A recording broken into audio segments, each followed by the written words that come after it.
Ողջույն սիրելի հայրենակիցներ, եթերում Նոյան Տապանն է։ Եվ այժմ մենք զրուցելու ենք ազգային անվտանգության եւ ռազմական հարցերով փորձագետ, քաղաքական գիտությունների դոկտոր Հրաչյա Արզումանյանի հետ։ Ողջույն եմ, պարոն Արզումանյան, շատ շնորհակալ եմ, որ ժամանակ եք գտել եւ տրամադրել եք ձեր ժամանակը մեզ։ Թրամփի հայտարարությունը կապված ՆԱՏՕ-ից դուրս գալու հետ։ Դե երեք էլ կարծես թե հիշեցրեց, ասեց այդ Գրենլանդիայից սկսեց ամեն ինչը եւ վերջում ասեց բայ-բայ, դուք չուզեցիք ինձ տալ Գրենլանդիան։ Դա կապ չունի թե ինչն է խնդիրը։ Կապ ունի թե ինչ ուղղությամբ են զարգանում իրադարձությունները։ Եվ առաջին հարցս լինելու է հենց կապված դրա հետ։ Ինչ հետևանքներ կարող է ունենալ Հայաստանի համար ՆԱՏՕ-ի եւ եվրոպական անվտանգության համակարգի փլուզումը, կազմաքանդումը։ Եթե այնուամենայնիվ Միացյալ Նահանգները դուրս գան ՆԱՏՕ-ից։ Առաջինը հույս ունեմ, որ Միացյալ Նահանգները ՆԱՏՕ-ից դուրս չեն գալու։ Նման հավանականությունը բավականին փոքր է, որովհետև Միացյալ Նահանգների օրենքներով 2024 թվականի ընդունված օրենքով Տրամփը պիտի կոնգրեսի 2/3 համաձայնություն ստանա, որ կարողանա ՆԱՏՕ-ից դուրս գալ։ Հույս ունեմ, որ համոզված եմ, որ դա տեղի չի ունենալու։ Բայց այստեղ ուրիշ պրոբլեմա սկսում գայան է, Միացյալ Նահանգները ֆորմալ կմնան ՆԱՏՕ-ի մեջ, բայց ավելի մեծ հավանականություն կար, որ Տրամփը կշարունակի քանդել ՆԱՏՕ-ն մնալով ՆԱՏՕ-ի անդամ։ То есть վիճակ կարող ավելի վատ լինի։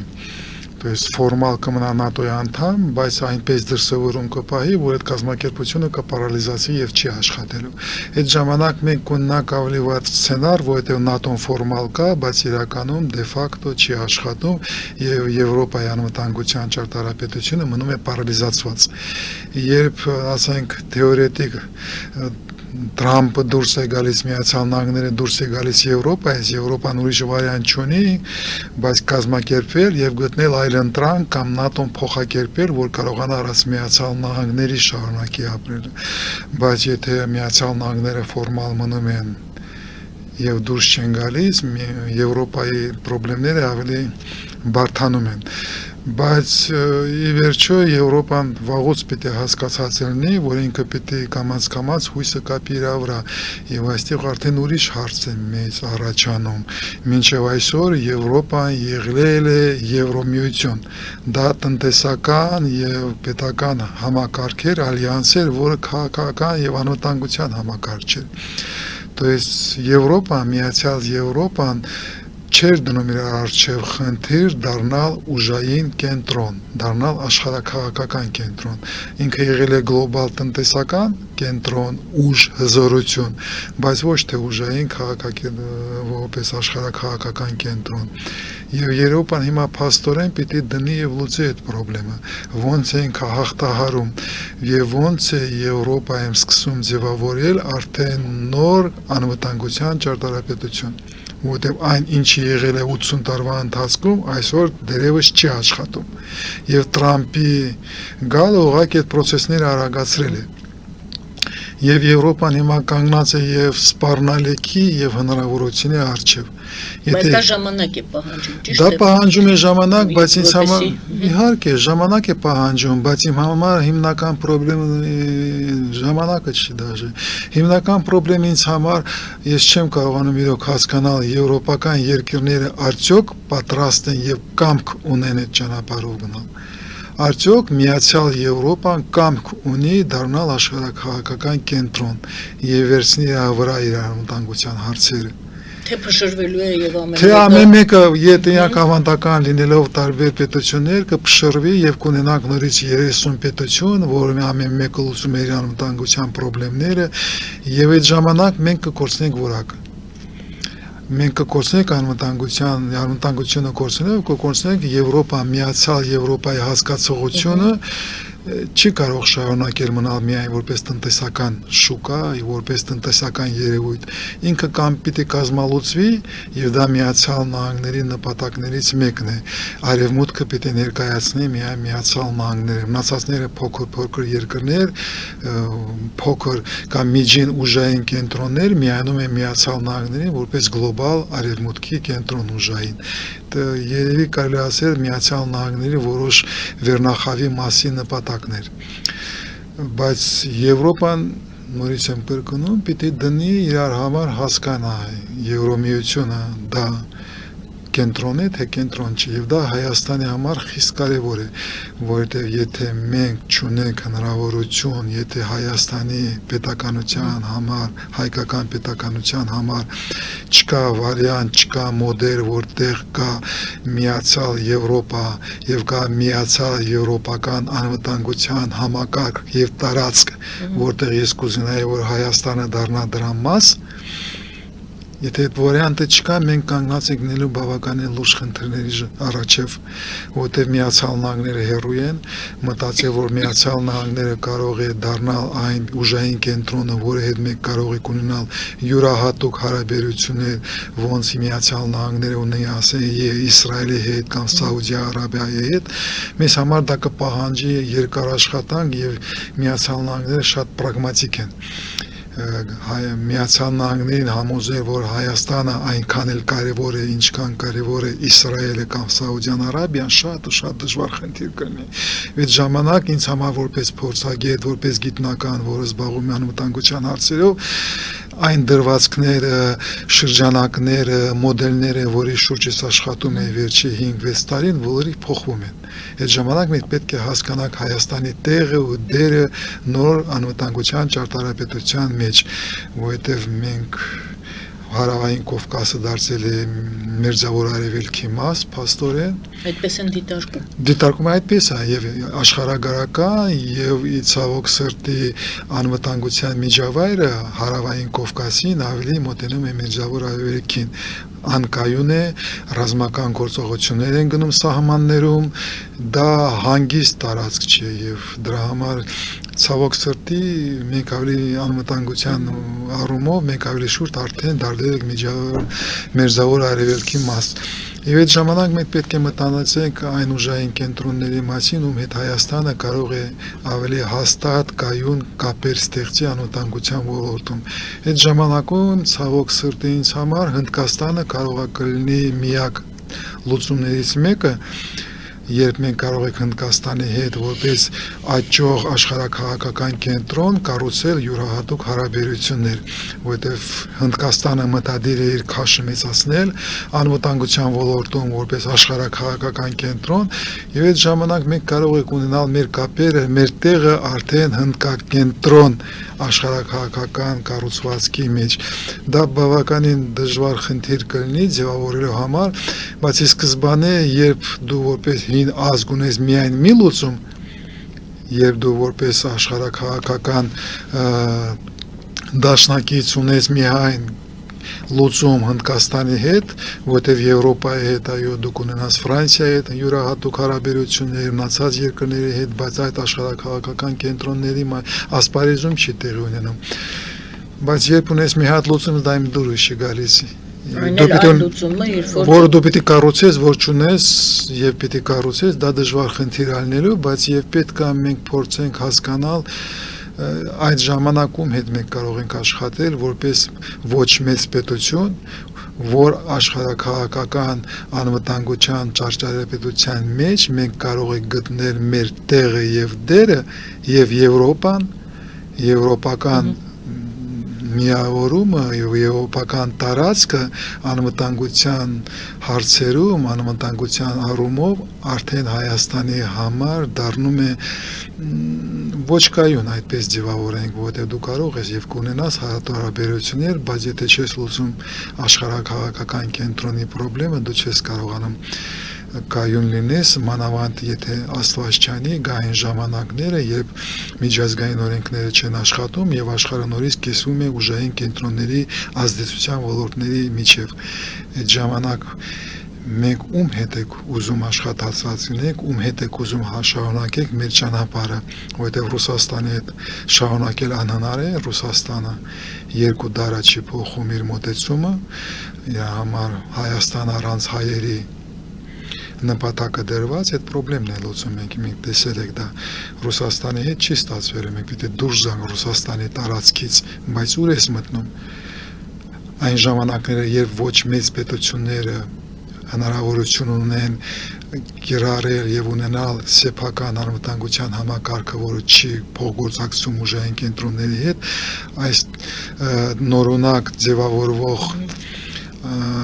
տարածաշրջանում, emergent տարածաշրջանում բավականին դժվար լուծումներ է։ Ուստի, եթե փորձենք երապարկել, գայանե, մինչև հիմա Հայաստանը պետք է լուծել բավականին դժվար խնդիրներ, մարտահրավերներ եւ սպառնալիքներ անվտանգության ոլորտում։ Ոնց հաղթահարել այն ասիմետրիկ լուծումների առջև, որը դու կանգնած ես, որտեղ լինելով ոչ մեծ պետություն, դու պարտավոր ես կառուցել համակարգ, որը պիտի չզոքացնի ուժային կենտրոններին, Թուրքիային, Ռուսաստանին, համապարփակ պաշտպանության անվտանգության համակարգը ոնց որ տալիս է այդ լուծումները, բայց Հայաստանի համապարփակ պաշտպանության անվտանգության համակարգը չի կարող իզոլացված լինել, դու պիտի մտածես որպես ինչ տարածաշրջանային եւ աշխարհակաղակական համակարգի մաս ես դու դառնում, որովհետեւ միայն կապիտությունը չես կարողանում այսօր ձևավորող աշխարհում լուծել այդ խնդիրները։ Ֆինլանդիան մտավ ՆԱՏՕ, Շվեյցիան մտավ, Ավստրիան է պատրաստվում դառնալ ՆԱՏՕ-ի անդամ։ Եթե ՆԱՏՕ-ն քանդվում է, երկրները կանգնած են լինելու այդ հարցի առջև։ Ոնց կլուծվի այդ հարցը։ Կարելի է հույսեր պահել, որ Ֆինլանդիան, Շվեյցիան, Պոլշան, Գերմանիան, Ֆրանսիան, Կանադան կկարողանան այդ խնդիրները դնել, եթե հիշում եք Մյունխենյան կոնֆերանսում Կանադայի վարչապետի ելույթը, որը շատ հայտնի է, որ ինքը խոսում էր, որ միջին ուժային կենտրոնները, երկրին պետությունները պիտի ձևավորեն ալյանսներ եւ ձևավորեն հաղթարեն գերիշխանությունների թելադրանքը։ Կստացվի, մեզ համար ծնվում է հնարավորություններ, չի ստացվի, դու չես կարող նստես, սպասես։ Դրա համար դու սկսում ես շարունակում ես սկսում ես կառուցել քո համապարփակ պաշտպանության անվտանգության համակարգը եւ հաջորդ խնդիրները, որը քեզ համար հորիզոններից հեռու են, քո հորիզոնների հնարավորություններից հեռու են, բայց որպես նպատակ պիտի ունենաս, դու պիտի սկսես մտածել, որ ուղղությամբ Հայաստանը աշխարհակաղակական առումով կարող է ունենալ դիրքավորոշում եւ օրիենտացիա։ Հյուսիսի օրիենտացիան բացառվում է թուլացած անկայուն Ռուսաստանը, որը նույն ձևի կոլապսի կարող առաջ կանգնած լինի, այդտեղ լուծումներ չկա, այդտեղ զարգացում չկա, արևմուտքը կձևավորվի, չի ձևավորվի, պետք է սպասել,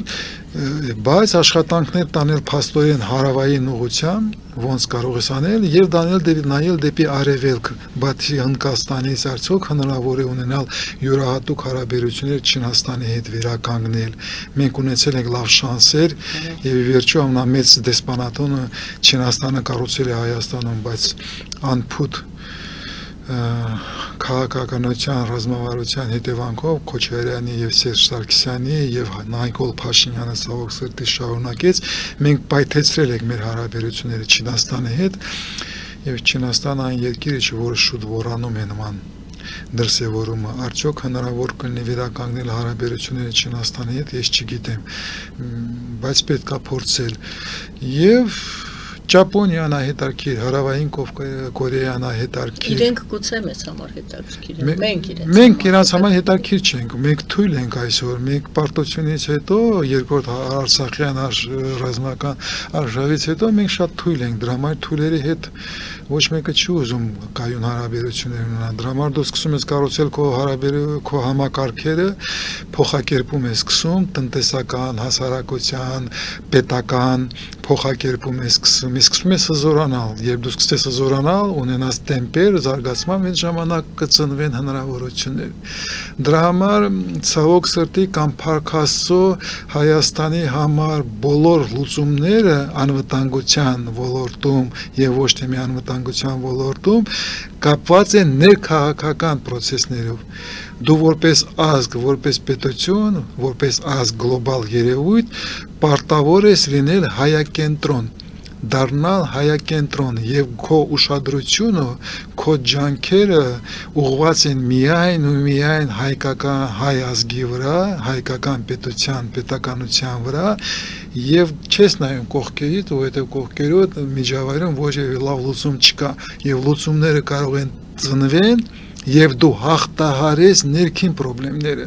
հաղթահարես այն ներքին սպառնալիքները, որը ձևավորվել են հետ սովետական Հայաստանում այդ ժամանակներում 30 տարվա ընթացքում, այն որ մենք հասել ենք պարտության երկրորդ Արցախի կամպանիայի ժամանակ, դա հետևանք են սխալներին, այն չլուծված խնդիրներին, որը կուտակվել են 30 տարվա ընթացքում։ Եվ դու պետք է դնես այդ խնդիրը եւ հասկանաս ինչն է քեզ բերել պարտության, ինչու այսօր դու այդքան թույլ ես։ Ոչ թե փորձես գտնես երաշխիքներ արտաքին աշխարհում, ոչ թե հույսերդ կապես հզոր դաշնակիցների հետ կամ հզոր կամ թշնամու հետ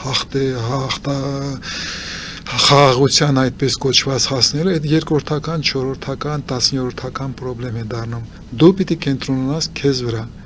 քո խնդիրների, քո ախտորոշես քո խնդիրները, քո սպառնալիքները ներքին եւ սկսես կառուցել ուրիշ Հայաստան։ Ներքին սպառնալիքներ ասում եք դուք։ Այո։ Սպառնալիքների մասին։ Ցավոք սրտի շատ են համակարգային են եւ այդ բոլոր սպառնալիքների արտացոլումը դու կարող ես գտնել հայկական հասարակական կյանքի բոլոր ոլորտներում գայանը։ Մենք կարող ենք նստել եւ երկար խոսել այդ խնդիրների, որը մենք ունենք հասարակական սոցիալ ոլորտում, այն անհավասարակշռությունը, որը մենք ունենք, այն ճեղքերը, որ ունենք, երբ քո հասարակության 90%-ը երևի խիստ ախտակցության մեջ է եւ ունես 2-1-2% քո հասարակության, որը գերզոր են եւ գերհարուստ են, այդ ճեղքը ոնց է հաղթահարելու։ Տնտեսության մեջ նույն խնդիրներն են, անվտանգության մեջ նույն խնդիրներն են։ Եթե մենք այսպես հարցը դնենք, ներողություն, ողնաշարը պետք է որսալ թե ինչի վրա է այդ ամենը կառուցվում, այդ սպառնալիքները։ Դրանք առանձին են, ասենք, սոցիալական հարցերը առանձին են, տնտեսությունը առանձին է, թե այնուամենայնիվ այդ բոլոր սպառնալիքները, այդ բոլոր խնդիրները, որը այսօր ունի Հայաստանը եւ չի կարողանում հաղթահարել, ունեն ինչ-որ մեկ հիմնական սկզբնաղբյուր, որը ես անվանեցի ողնաշար։ Մի խնդրեմ կա, որից ամբողջ անցյալ գնում են այդ ճառագայթները։ Գայանը ցավոք սրտի քո խնդիրները բարդ են եւ շահկապված են։ Քո սպառնալիքները բարդ են եւ շահկապված են։ Դու պիտի ընդունես որպես այն երևույթ, որի մեջ ապրում է ձեզ համար, ինձ համար դա անհասկանալի մեկ է իրականության մեջ է եւ մեզ կարելի ասել աքսիոմատիկ է, որ այդպես է։ Բարդ են շահկապված են։ Եվ այստեղ այդ հարցը ուրիշ ձև է պիտի ձևավորես իմ կարծիքով, ոչ թե ողնաշար, ինչ հարցերի շուրջ ես կառուցում ողնաշարը։ Այդ բարդ շահկապված խնդիրների, սպառնալիքների մեջ հիմնականը որն են։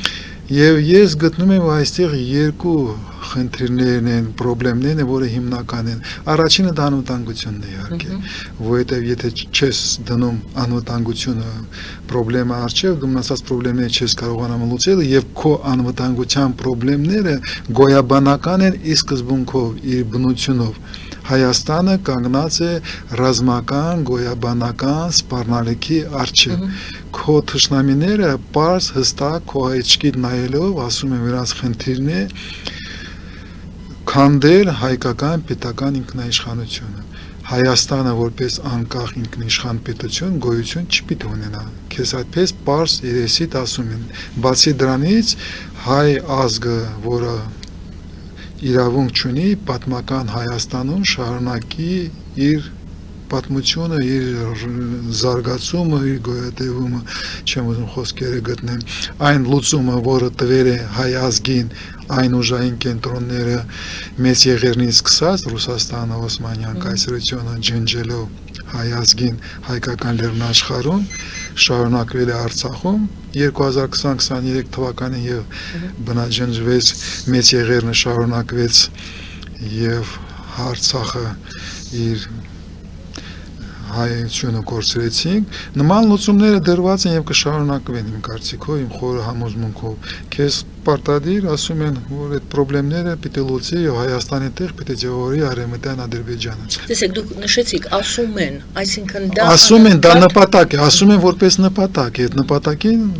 այդ ուժային կենտրոնները նպատակ ունեն հասնելու։ Դրա համար քեզ համար գոյաբանական սպառնալիքը ռազմական դա այն իրականությունն է, որ դու պիտի փորձես հասկանաս ոնց ես հաղթահարում։ Բայց դրա հաղթարելու համար ինձ համար հասկանալի է խնդրի լուծումը մյուս կողմը քո սպառնալիքները քո տնտեսության եւ հասարակության վիճակն է։ Սոցիալ տնտեսական վիճակն է, որովհետեւ այդ խնդիրները լուծելու համար դու պետք է ունենաս տնտեսություն եւ հասարակություն, որը պետք է ունակ լինի այդ խնդրի անվտանգության խնդրին լուծելու։ Եվ այստեղ դու հետսովետական Հայաստանը կառուցել ես որպես օլիգարխիկ համակարգ։ Հայկական պետությունը, պետական հաստատությունները, օրենսդրական դաշտը, սահմանադրությունը ի սկզբանե կառուցված են օլիգարխիկ, խիստ հիերարխիկ մեթոդների եւ օլիգարխիկ համակարգերի ավտորիտար տրամաբանության եւ տրամաբանության մեջ գայանի եւ եթե ուզում ես սկսել փոխակերպում խորքային դու պետք է հասկանաս որ այդ օլիգարխիկ համակարգը այդ օլիգարխիկ հաստատությունները ի վիճակի չեն լուծել որտեղ ձևավորվել են օլիգարխիկ խմբեր օլիգարխիկ միջավայր որի խնդիրները էգոիստական խնդիրները հակասության մեջ են մտնում ազգային հարցերի շուրջ դու որպես ազգ ունես մի խնդիրներ իսկ օլիգարխիկ համակարգը ունի ուրիշ խնդիրներ քո իշխանությունները որը ավտորիտար են իր բնությունով որտեղ ավտորիտար է քո սահմանադրությունը ավտորիտար է քո պետական հաստատությունները հիշելով Հանտինգտոնի խոսքերը որ հաստատությունները դա ձևավորված հոգեբանական փաթերներ են երկարաժամկետ քո իշխանությունները ձևավորվել են հետսովետական տարածքում որպես օլիգարխիկ հոգեբանական այդպես է կառուցված իրանք չեն կարողանալու փոխվել եւ դու կանգնած ես խիստ դժվար խնդրի առջեւ ոնց պիտի փոխակերպես այդ համակարգերը որտեղ իմ խորքին համոզմունքով Հայաստանը հայ ազգը հայկական պետականությունը պետությունը հնարավորություն ունի շարունակել զարգանալ եւ ապրել 21 դարում, եթե ինքը ժողովրդավարական է եւ քաղաքացիական սկզբունքների վրա է կառուցած։ Ավտորիտար Հայաստանը, ավտորիտար մշակույթը խորթ է հայկական մշակույթի, եվրոպական մշակույթի, մենք եվրոպական պետություն ենք, մենք ասիական չենք, մենք եվրասիական չենք, մենք ավտորիտար համակարգում կարող ենք պայքարել դիմադրել, բայց զարգանալ ավտորիտար երկրներում, ավտորիտար համակարգերում չենք կարող։ Մենք պետք է ետ դառնանք կամ նորից վերականգնենք հայկական մշակույթը, պետական մշակույթը, որը ի սկզբանե հազարամյակներում չի եղել ավտորիտար։ Մեզ մոտ թագավորը եւ մտնում է խորհրդի մեջ եւ հասնում է կոնսենսուսի որոշումների մեջ մեկ միապետություն չի եղել գայանը դրա համար ոնց է դուրս գալիս հետսովետական այդ թալակից ավտորիտար թալակից օլիգարխիկ թալակից ոնց է փոխակերպում տնտեսությունը ոնց է սկսում փոխակերպել քո պետական հաստատությունները դա բարդ խնդիրներ են որտեղ այդ խնդիրները այդ հաստատությունները բարդ են կառուցվածքը բարդ է եւ համակարգերը փոխակերպել դա շատ դժվար խնդրեմ է եւ խնդիր է գայանը եւ դու իրավունք չունես եւ հնարավորություն չունես գնալ հեղափոխական ճանապարհով երբ դու ամեն ինչ քանդում ես եւ զրոյից սկսում ես կառուցել պետություն զրոյից սկսում ես կառուցել տնտեսություն ես ի սկզբանե պետականամետ անձնավորություն եմ ինձ հեղափոխությունները չեմ սիրում հեղափոխությունները հավանականությունը որ աղետի կհասնեն շատ մեծ է եւ մենք այդ հնարավորությունը իրոք չունենք դու պիտի մտածես փոխակերպման մասին ոնց է դա կազմակերպելու դա հասարակության գործն է թե իշխանությունը հոժար կամքով կփոխակերպի ապրեք այստեղից գալիս է հաջորդ խորքային հարցը քո ձևավորված իշխող վերնախավը սկսած Լևոն Տեր-Պետրոսյանից վերջացրած Նիկոլ Փաշինյանից ավտորիտար են բնությունով դու լավ ես հիշում 96 թվականին Լևոն Տեր-Պետրոսյանը առաջինն էր որը խախտեց ժողովրդավարական օրենքը Մանուկյանը թույլ դուրս եկավ չկարողացավ կամ չունեցավ կամ սպառնալիքը ինքը իրան կպատմեն բայց Լևոն Տեր-Պետրոսյանը առաջինն է խախտել ժողովրդավարական սկզբունքները որը իրան բերել են իշխանության մենք Լևոն Տեր-Պետրոսյանի հետ ուզում ենք կառուցել ազատ անկախ միացյալ ժողովրդավարական Հայաստան եւ հետո բոլոր առաջնորդները եւ Քոչարյանը եւ Սերժը եւ Նիկոլ Փաշինյանի հետ 2018 թվականին նորից իմաստ բարձրացավ լոզունգի տակ հերիք է մերժիր Սերժին, մերժիր ավտորիտար լուծումները, մերժիր այս համակարգերը, բայց մեզ նորից խաբեցին, Նիկոլ Փաշինյանը խաբեց, հեղափոխության տեղ մենք ունեցենք իշխանափոխություն եւ հիմա կանգնած է այդ հարցի առջև, Նիկոլ Փաշինյանը, որը ինչքան գնում է, ինքան դառնում է ավտորիտար, իր ձևերով, իր հայտարարություններով, իր քաղաքականություններով, Նիկոլ Փաշինյանը, որը արդեն դաղուց լքել է սահմանադրական դաշտը եւ աշխատում է առանց որևէ սահմանադրական սահմանափակումներից, մենք որպես ազգ այս իշխող վերնախավի այլընտրանք ինչ եք տեսնում։ Առաջինը սկսեն գործիքներ ունի հասարակություն։ Առաջինը պիտի հասկանաս այլընտրանքը ձևավորես իմ կարծիքով։ Ինչ Հայաստան ես կառուցում, եթե այս մեկը անընդունելի է, բայց ինչ ես կառուցում։ Դու պիտի ձևավորես իմ կարծիքով այլընտրանք, հետո այլընտրանքի շուրջ հասարակությունը ազգդ պիտի ընդունի, որ այսպիսի Հայաստանը, երբ ազգդ ընդունում է, որ այլընտրանք այս ամեն ինչը մենք ունեցել ենք 30 տարվա ընթացքում, ազգդ պիտի ձևավորի ազգային պահանջ, եւ այդ ազգային պահանջի շուրջ պիտի սկսեն ձևավորել նոր հասարակական, քաղաքական շարժումներ, կուսակցություններ, որոնք կտան պատասխան, կսկսեն ձևավորել պատասխան եւ այդ ժամանակ այդ process-ի մեջ կձևավորվեն առաջնորդներ, կուսակցություններ, շարժումներ, որը կասեն, որ մենք գիտենք ոնց հասնել այս ուրիշ Հայաստանին եւ կտեսնենք արդեն պայքար, քաղաքական, հասարակական պայքար տարբեր ճանապարհներին, բայց դեպի ուրիշ Հայաստան։ Դրա համար ինձ համար խիստ կարեւոր է այդ այլընտրանքի ձևավորումը 2026 թվականին մենք չենք հասցրել եւ մենք տեսնենք նախընտրական շրջան է հենց հիմա է երևի թե այդ պահը եւ ես երևի շատ միամիտ հարց կտամ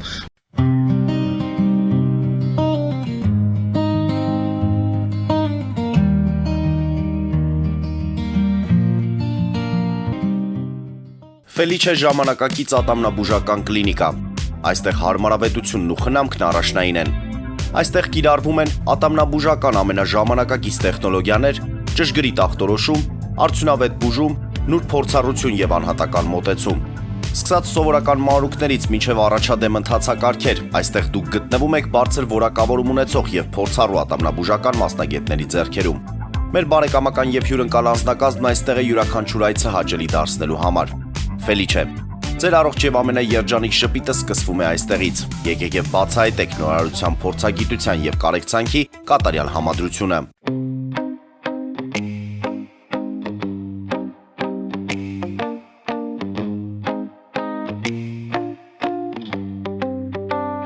Երևանի եւ Զովունիի սահմանին գտնվող Ալպիական թաղամասում սկսվել է 2, 3 եւ 4 սենյականոց բնակարանների նախնական ամրագրում։ Առաջարկում ենք նաև թաունհաուսներ արդեն պատրաստ եւ կառուցվող։ Բնակարանների արժեքները սկսվում են 50,000 ԱՄՆ դոլարից մինչև 140,000 ԱՄՆ դոլար, իսկ թաունհաուսներինը 160,000 ԱՄՆ դոլարից 170,000 ԱՄՆ դոլար։ Մանրամասների համար այցելեք մեր պաշտոնական կայք alpiakan.am կամ զանգահարեք +374 44 201 066։ Ամրագրում կարող եք կատարել մինչև ապրիլի 30-ը։ Ալպիական թաղամաս, ձեր նոր տունը հայրենիքում։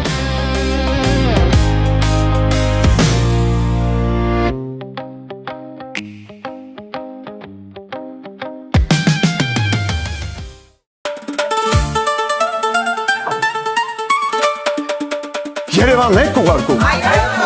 Օթանավով։ Երևանն են ուղարկում։ Ստեղ ուղարկում են, Երևանում ստանում են $1.99 Սենսացիա։ Այ սենսացիան է սա։ Ձրիա։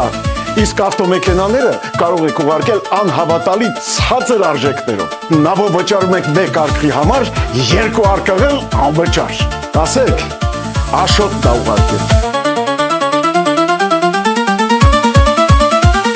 Jackpot հագուստի խանութը երկրորդ մասնաճյուղն է բացել Գլենդելի սրտում, որտեղ կարող եք ձեռք բերել եվրոպական եւ ամերիկյան ընտիր հագուստեղեն, կոշկեղեն, աքսեսուարներ, պայուսակներ ամենահարմար արժեքներով։ Նաև կարող եք ցանկացած ապրանք պատվիրել եւ ձեռք բերել կարճ ժամանակում։ Jackpot-ի Glendale-ի հասցեն է 1135 North Pacific Avenue, հեռախոս 818 813 2252։ Jackpot հագուստի լավագույն կենտրոնը Glendale-ում։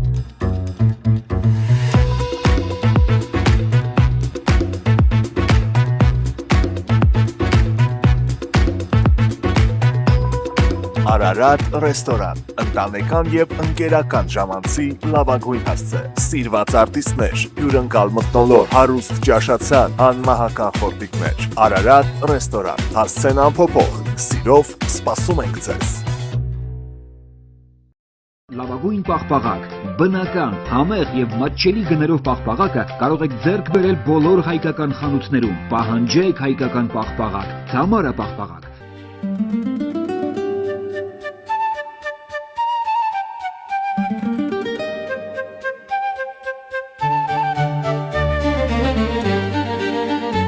Նոյան տապան տպարան, Նոյան տապան հրատարակչություն, շարվածքից մինչև տպագրում, զանգահարեք, գրեք, այցելեք,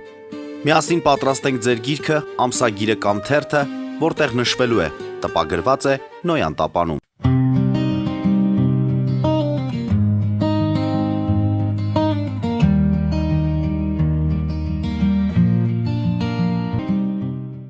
Այդ բոլոր կուսակցությունները, որոնք հիմա այդ մրցավազքի մեջ են մասնակցելու, մրցելու են, թե ով է անցնելու ազգային ժողով, ով է դառնալու վարչապետ, Փաշինյանն է մնալու վարչապետ կամ մեկ այլը։ Դուք տեսնում եք այդպիսի խնդիր դրված որևիցե մի ուժի կողմից, որ մենք ասենք, այո, այդ տեսեք ժողովուրդ, այսինքն ուժեր կան, որոնք տեսնում են վաղվա օրը Հայաստանի, թե այն ինչը որ դաշտում կա, նույն վերարտադրությունն է, ճիշտ է դա Փաշինյանը չի, այլ անուններ են, բայց մենք վերարտադրում ենք այդ ձեր ասած համակարգը։ Ցավոք սրտի ես տեսնում եմ միայն ինձ համար ցավոք սրտի վերարտադրելու է դաշտը, որովհետև բոլոր կուսակցությունները թե նույն անունով, բոլոր կուսակցությունները շարժումները, որը շանս կա, որ կարող են հասցնել 3 ամսում դառնալ ուժ, որը կարող է վերցնել իշխանությունը, բոլոր ուժերը ցավոք սրտի մնում են հետսովետական տրամաբանության մեջ, մնում են հետսովետական ժամանակներում եւ խոսում են միայն իշխանափոխության մասին, խոսում են իշխանությունը վերցնելու մասին, խոսում են ժխտելով այն ինչը, որ այսօր կա։ Իրանք հրաժարվում են, իրանք դեմ են լավագույն դեպքում այն ամենին ինչ տեղի ունենում, բայց այդ դեմ լինելուց չի ձևավորում այլ ընտրանքը։ Իմ կարծիքով ես հույս ունեմ մյուս ընտրություններում, եթե հիմա չձևավորի, ժամանակը կարող է այդպես ձևավորի, կուսակցություն հրաշքեր տեղի ունենում, ես միշտ ասում եմ, եւ քաղաքական դաշտում կարող է հրաշք ունենալ եւ ձևավորի նման լուծում, բայց այսօր դեռ չկա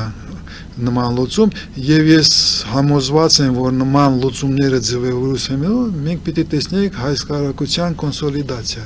Այդ ջուժերը, որը կհամաձայնվեն այլ ընտրանք Հայաստանի ճանապարհ ընտրելուց, պիտի սկսեն հավաքվել։ 3 ամսում արդյոք հնարավոր է նման խնդիրը դնել լուծել, եթե մոտենես պրակտիկ, պրագմատիկ քաղաքական օրենքների մեջ դա անհնար է, բայց նորից եմ կրկնում, ես իրավունք չունեմ ասել, որ դա անհնար է, որովհետև հրաշքեր նորից եմ կրկնում տեղի է ունենում, եւ նման լուծումներ կարող են ծնվել, որովհետև քո ազգը, քո հասարակությունը սպասում է դրան իմ կարծիքով։ Այսինքն հասարակությունը պետք է պահանջը ներկայացնի, որպեսզի մենք չունենանք նույնը ինչ որ ունեինք, մինչև հիմա առաջարկը լինի համապատասխանի այդ պահանջարկին։ Հասարակությունը չի պահանջում, հասարակությունը վրդովվում է սոցցանցերում, հասարակությունը ժխտում է բոլորին, բայց հասարակությունը չի հարց եմ տալիս, չի ձևավորում այդ պահանջը, որին պետք է համապատասխանեն այն ուժերը, որոնք հանդես են գալիս, որոնք ներկայանում են այս մրցապայքարում, այսինքն իրենք տալիս են այն, ինչ եղել է մինչ այժմ, առաջարկում են այն, ինչ եղել է մինչ այժմ, անունների տարբերությամբ, եւ հասարակությունը նորից ընտրում պետք է ընտրի կամ չընտրի, չգնա ընտրելու եղածից, ոչ թե պահանջ ձևավորի։ Ուզում եմ ասեմ, հասարակությունը անելիք ունի այստեղ, թե ոչ։ Հասարակությունը ունի իհարկե անելիք, մեծ հարց հաստատվել գայանը ոնց Հասարակությունը կոնսոլիդացիայի, այ դուք ասում եք, Այսօր- քա հասարակության մասին եք խոսում։ Ես հարցնում եմ, սոցցանցերից բացի, հասարակությունը եթե ինչ-որ բանից դժգոհում է, վրդովվում է, ընդվզում է, նա հնարավորություն գործիք ունի փոխելու դա, պահանջելու, որ փոխվի, որ այլ բան առաջարկվի հասարակությանը, թե ակտիվությունը пассив է։ Պասիվ չի գայանում, մի քիչ ուրիշ է դրսևորումը, մի քիչ ուրիշ Համեցեք։ պետք է, հա։ Առաջինը հասարակությունը մնում է սպասողական վիճակում, ինքը սպասում է։ Թե ինչ առաջարկվի, հա։ Հասարակությանը պիտի ներկայացնես լուծումներ։ Այն հասարակական քաղաքական շարժումների կազմակերպությունների խնդիրն է հասարակությանը ներկայացնել ուրիշ լուծումներ։ Դες հասարակությունը ինքը միջավայր է ստեղծում։ Հասարակությունը սպասում է, ինքը չի մասնակցում ընտրությունների 80%-ը չի մասնակցում, որտեղ այլընտրանք չի տեսնում, լուծումներ չի տեսնում, չի գնում ընտրություններ։ Դա մեծ սխալ է, հիմա չեմ ուզում դրա Բայց մասին հասարակությունն էլ չի ասում ինչ է ուզում։ Այդ գայան է, այստեղ խնդրեմը հասարակությունը միջավայր է, այդ հասարակությունը չի ասում։ Հասարակության մեջ ձևավորված հասարակական քաղաքական կազմակերպությունները պիտի ձևավորեն այն լուծումները եւ տեսնելով այդ լուծումները այդ ժամանակ հասարակությունը որպես ինքնիշխան պահանջում է։ Ունենք այդ Եթե չկա ձևավորված այլընտրանք հասարակական քաղաքական կազմակերպությունների կողմից, ես իրավունք չունեմ եւ ոչ մեկին իրավունք չեմ տալիս պահանջել հասարակությունից բարձրանել ոտքի եւ քանդել ամեն ինչը մտնել քաոս բարձրանալը դա ճանապարհներից մեկն է, միակը այդ չէ։ քաոսային ճանապարհ ես մտնում եւ արդեն գնում ես լրիվ ուրիշ լուրիշ process-ների մեջ, բայց չի կարելի հասարակության վիրը մեղադրել, որ ինքը չի բարձրանում, չի ապստամբում, եթե դու չես տալիս այլընտրանք։ Նորից եմ կրկնում։ Փաշինյանը տվեց այլընտրանք։ Փաշինյանը 2018 թվականին խոստանաց այլընտրանք եւ հետո ուղղակի դավաճանեց խափեց հասարակությանը ազգին։ Եվ հիմա շարունակում է անդադ 2018 թվականից այդ խափման միջոցի մեջ գնալով, բայց Նիկոլ Փաշինյանի ազդեցությունը եւ այդ խափեության մեջ մենք գիտենք ինչին է հասել, դրա համար Նիկոլ Փաշինյանի վստահություն չկա, մնացածների վստահություն չկա եւ ինձ համար նորից եմ կրկնում հիմնականը ձևավորել պահանջը, այլընտրանքը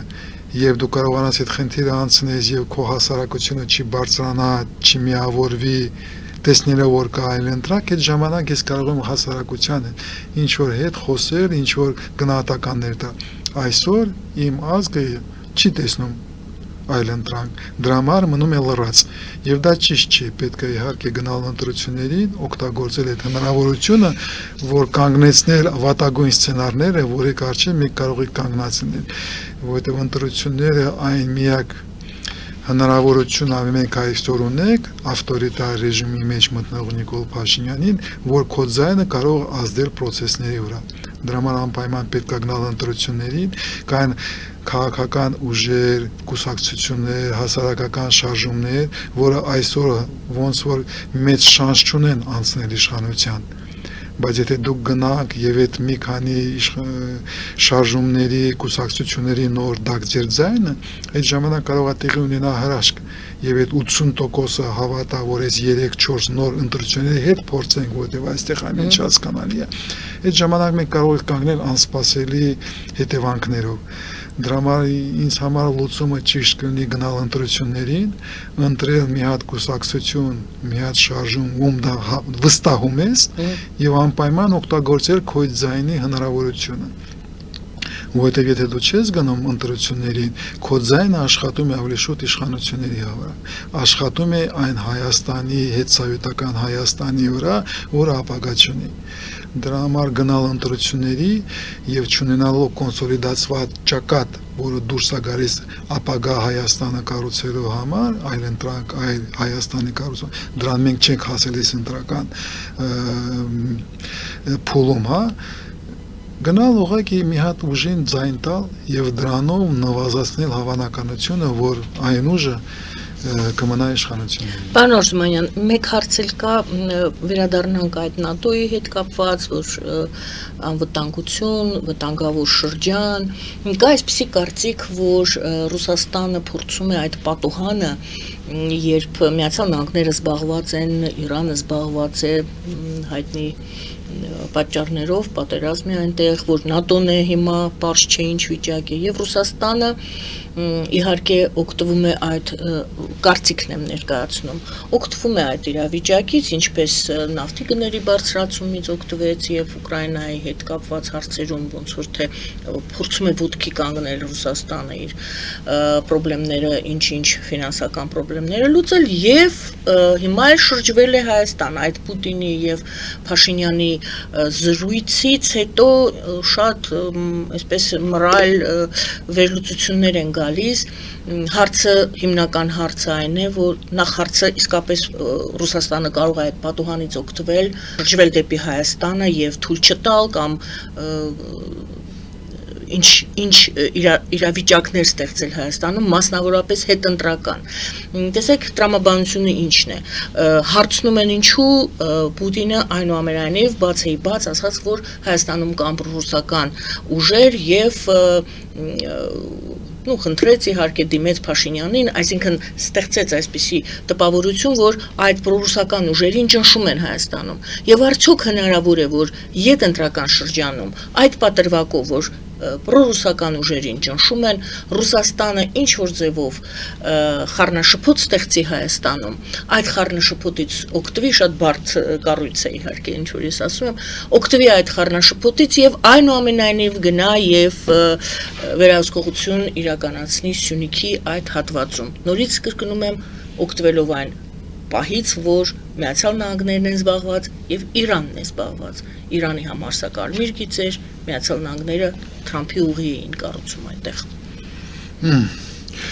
Գան մեծ հարցը եւ մի քիչ ճակետներում կամ առաջ Ռուսաստանի պլանները Հայաստանի հարցում։ Ռուսաստանի պլանները Հայաստանում, Հայաստանի հայազգի նկատմամբ 2 դար առնվազն չի փոխվում։ Գայանը Ինձ համար մի քիչ տարօրինակ է, որ այդպես են մտածում շատերը։ Երկրորդը Ռուսաստանի վերաբերմունքը Հայաստանի 2020 թվականից չի փոխվել։ 2020-23 թվականից լայնածավալ ռազմական գործողությունների վերջացնելուց հետո երկրորդ այն աղետի, որը մենք հասել ենք այդ աղետի միայն Ռուսաստանի աջակցության ռուս-թուրքական փայլուն օպերացիայի հետևանքով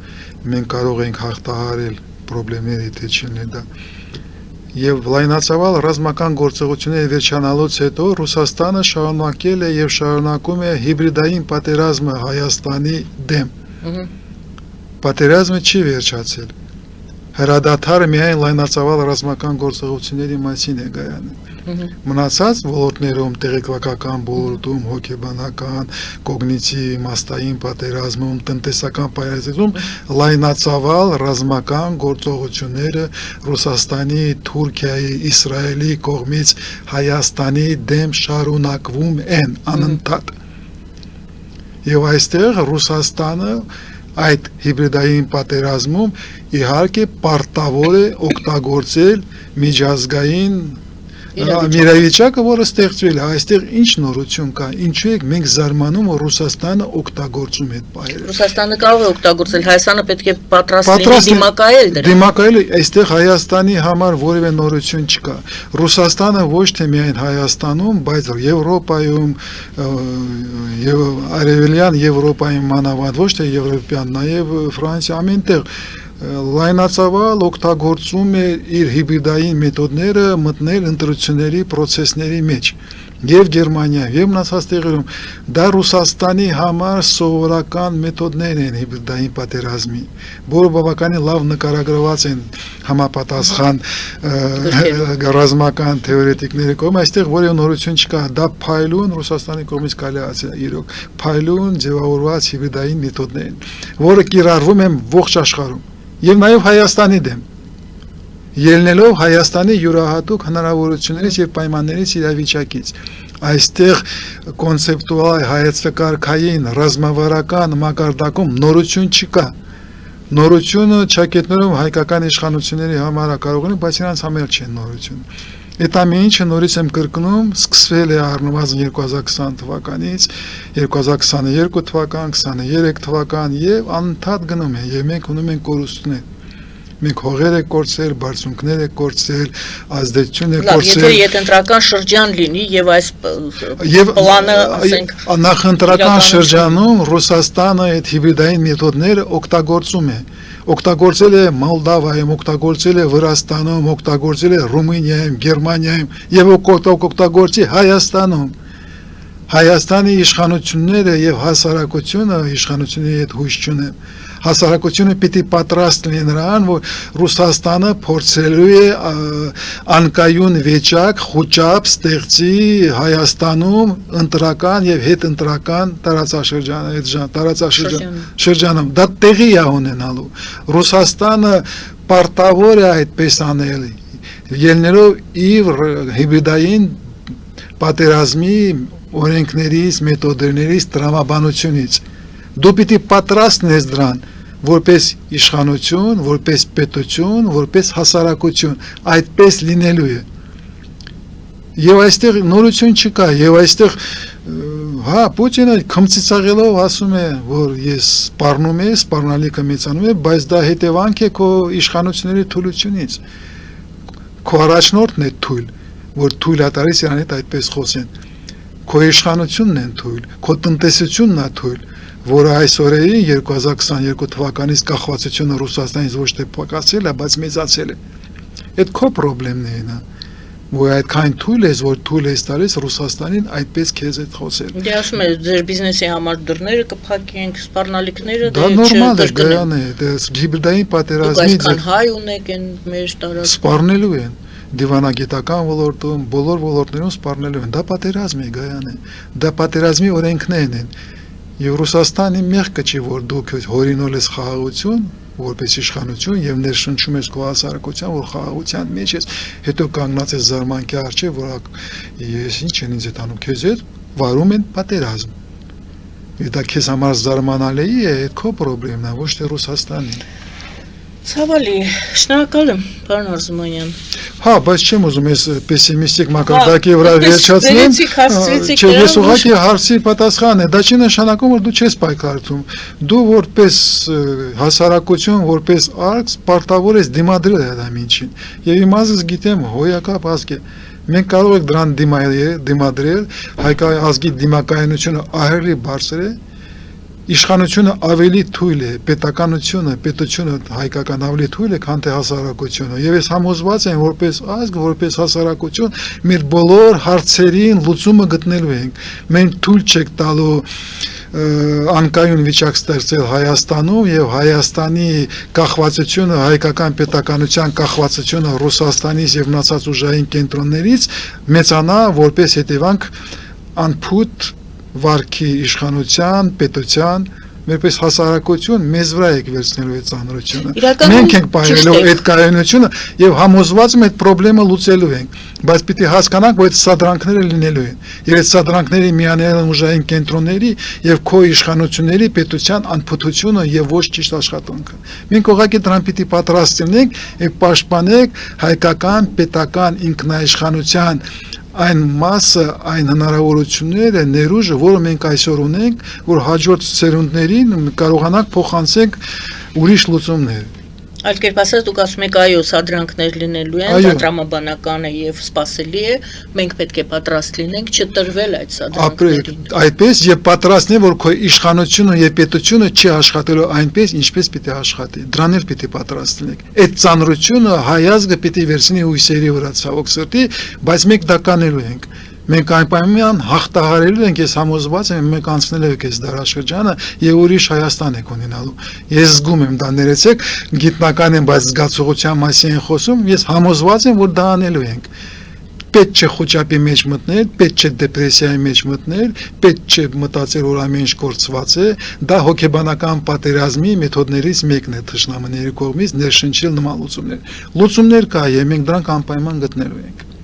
Շատ շնորհակալություն։ Շնորհակալ եմ, Վայանե։ Շնորհակալություն սիրելի հայրենակիցներ, ազգային անվտանգության եւ ռազմական հարցերով փորձագետ, քաղաքական գիտությունների դոկտոր Հրաչյա Արզումանյանի հետ էինք զրուցում, զրուցվար մեր Գայանե Արաքելյանը, բարին ընձես։